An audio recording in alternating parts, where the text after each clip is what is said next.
વધુ વિકટ બની છે અને છેલ્લા 1 માસથી પંજાબમાં પૂરની સ્થિતિનું નિર્માણ થયું છે। વડાપ્રધાન નરેન્દ્ર મોદીએ પંજાબના મુખ્યમંત્રી ભગવંત માન સાથે વાતચીત કરી। સીએમ ભગવંત માન સાથે વાત કરી અને સ્થિતિનો તાગ મેળવ્યો હતો। 1 માસમાં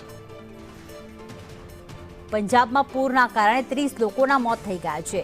1300થી વધુ ગામો પૂરના પાણીથી પ્રભાવિત થયા છે, જ્યારે 2,56,000 લોકો જે છે તે પૂરથી પ્રભાવિત થયા છે।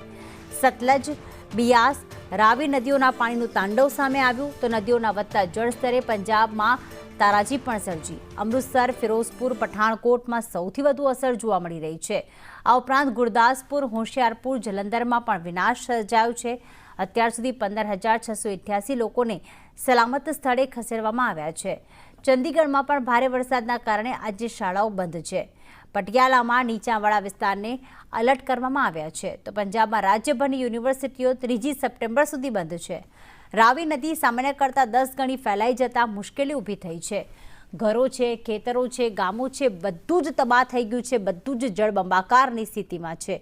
લોકોના ઘરો સુધી પાણી ઘૂસી જતા ઘરવખરીને મોટા પાયે નુકસાન। ક્રિકેટર હરભજન સિંહ પણ રાહત સામગ્રી આપવા માટે મદદે આવ્યા છે। હોશિયારપુર પાસે ફુકરા ડેમ તૂટતા ગામોમાં પાણી ભરાઈ ગયા છે।